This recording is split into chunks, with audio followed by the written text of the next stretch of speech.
Friends, എല്ലാവർക്കും journey വിത്ത് ശ്യാമയിലേക്ക് സ്വാഗതം. ഇന്ന് ഞങ്ങളുടെ പ്ലാന് മീൻകുളം വൃത്തിയാക്കുക എന്നുള്ളതാണ്, അല്ലേ വാശി?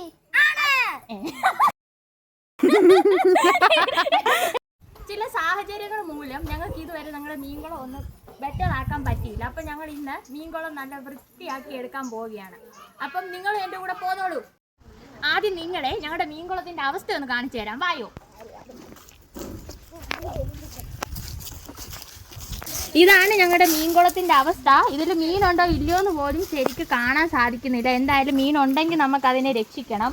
കഴിഞ്ഞ ആഴ്ചയിലെല്ലാം മഴയായിരുന്നു, അതുകൊണ്ട് ഇവിടെ നിൽക്കുന്ന മരങ്ങളുടെ കരിയിലെല്ലാം ഈ കുളത്തിലുണ്ട്. എവിടെ നിന്ന് തുടങ്ങണമെന്ന് ഒരൈഡിയയും കിട്ടുന്നില്ല സുഹൃത്തുക്കളെ. എന്തായാലും 2-3 മീനിനെ കണ്ടിട്ടുള്ളതുകൊണ്ട് കുറച്ച് നല്ല വെള്ളത്തിലേക്ക് അതിനെ മാറ്റാമെന്ന് കരുതുന്നു. കുഞ്ഞുങ്ങളുടെ മുന്നിൽ നല്ല ധൈര്യശാലിയാണെങ്കിലും സത്യം പറഞ്ഞ് എനിക്ക് നല്ല പേടിയുണ്ട്. വെള്ളത്തിൽ നല്ല കരിയിലയും കമ്പും ഒക്കെ ഉണ്ട്. അത് എടുത്തു കളഞ്ഞാൽ മാത്രമേ നമുക്ക് മീനിനെ പിടിക്കാൻ പറ്റൂ. അതുകൊണ്ട് ഞാൻ ആദ്യം അത് എടുത്ത് കളയുവാണ് ഗൈസ്. കുഞ്ഞുങ്ങൾ മീനിനെ പിടിക്കുന്നത് കാണാൻ എൻ്റെ ചുറ്റിനുമുണ്ട്. അങ്ങനെ ഇലകൾ ഓൾമോസ്റ്റ് എടുത്ത് കളഞ്ഞു. ഇനി നമുക്ക് മീനിനെ പിടിക്കാം. സൂര്യപ്രകാശം ഉള്ളതുകൊണ്ടാണോ പ്രായമുള്ളത് കൊണ്ടാണോ എന്ന് എനിക്കറിയില്ല. ഒറ്റ മീനിനെ ഞാൻ കണ്ടില്ല. എൻ്റെ കണ്ണേട്ടനാണ് മീനിനെ എനിക്ക് കാണിച്ചു തരുന്നത്.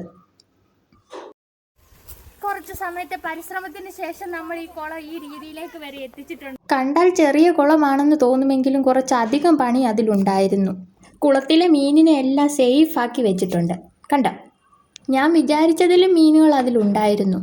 നമ്മുടെ കണ്ണൻ ചേട്ടന് ഇതിൻ്റെ ഇടയ്ക്ക് എവിടെ നിന്നോ ഒരു അപ്പൂപ്പത്താടി കിട്ടി. പിന്നെ കുട്ടികൾ അതിൻ്റെ പുറകെ ആയിരുന്നു. ഇവരെ ശ്രദ്ധിച്ചില്ലെങ്കിലുണ്ടല്ലോ, കണ്ണടച്ച് തുറക്കുന്നതിന് മുമ്പേ എന്തെങ്കിലും ഒപ്പിച്ചു വെക്കും. അതുകൊണ്ട് കുറച്ച് നേരം ഞാനും അവരുടെ പുറകെ തന്നെ ആയിരുന്നു. കണ്ടില്ലേ, ഒരു നോട്ടവും ഇല്ല. സത്യം പറഞ്ഞാൽ ഇതൊക്കെ കാണുമ്പോൾ എനിക്ക് നൊക്ലാച്ചി അടിക്കുന്നു ഗൈസ്. ഞാൻ പിന്നെയും എൻ്റെ പരിപാടി തുടർന്നു. ഇവിടെ പെട്ടെന്നാണ് കാട് പിടിക്കുന്നത്. എന്നാൽ ഒരു ചെടി കൊണ്ട് നട്ടാലോ, എന്തോരം കാത്തിരിക്കണം അതൊന്ന് പിടിക്കാൻ. എന്തായാലും ചെടി നടാനുള്ള സ്ഥലം നമുക്ക് ഒരുക്കിയിടാം. എനിക്ക് പറ്റുന്ന പോലെ കുളം ഞാൻ നീറ്റാക്കിയിട്ടുണ്ട്. എങ്ങനെയുണ്ട്? മീനിനെ നമുക്ക് അതിലേക്ക് ഇട്ടാൽ നമ്മുടെ അത്യാവശ്യം പണി കഴിയും. കുളത്തിലെ മണ്ണൊക്കെ അടിയാൻ കുറച്ച് സമയം കൊടുക്കാം. കുട്ടികൾക്ക് മീനിനെ എത്ര കണ്ടിട്ടും മതി വരുന്നില്ല. അവരെ കുറ്റം പറഞ്ഞിട്ട് കാര്യമില്ല, നമ്മൾ അങ്ങനെ തന്നെയല്ലേ. കുറച്ച് സമയത്തെ പരിശ്രമത്തിന് ശേഷം നമ്മൾ വിജയിച്ചു ഗൈസ്. നോക്കിക്കേ, വെള്ളമെല്ലാം അത്യാവശ്യം തെളിഞ്ഞിട്ടുണ്ട്. നമുക്ക് ഇതിലോട്ട് ഇനി മീനിന് കുറച്ചായിട്ട് ഇടാം, അല്ലേ കാശി? അങ്ങനെ ഞാൻ മീനുകളെ കുറേശ്ശെ കുളത്തിലേക്ക് ഇടുകയാണ്. മീനുകൾക്കെന്തോ സ്വർഗം കിട്ടിയതുപോലെയാണ്. അവരുടെ ആ ഒരു സന്തോഷം നോക്കിയേ. ഞാൻ എൻ്റെ ഡ്യൂട്ടി കുട്ടികൾക്ക് കൈമാറി. അവരും ഇതൊക്കെ ആസ്വദിക്കട്ടേന്നേ. ബക്കറ്റിൻ്റെ അടിയിൽ കുറച്ച് പൊടിയുള്ളതിനാൽ ബാക്കി മീനിനെ ഞാൻ തന്നെ കുളത്തിലേക്ക് വിട്ടു.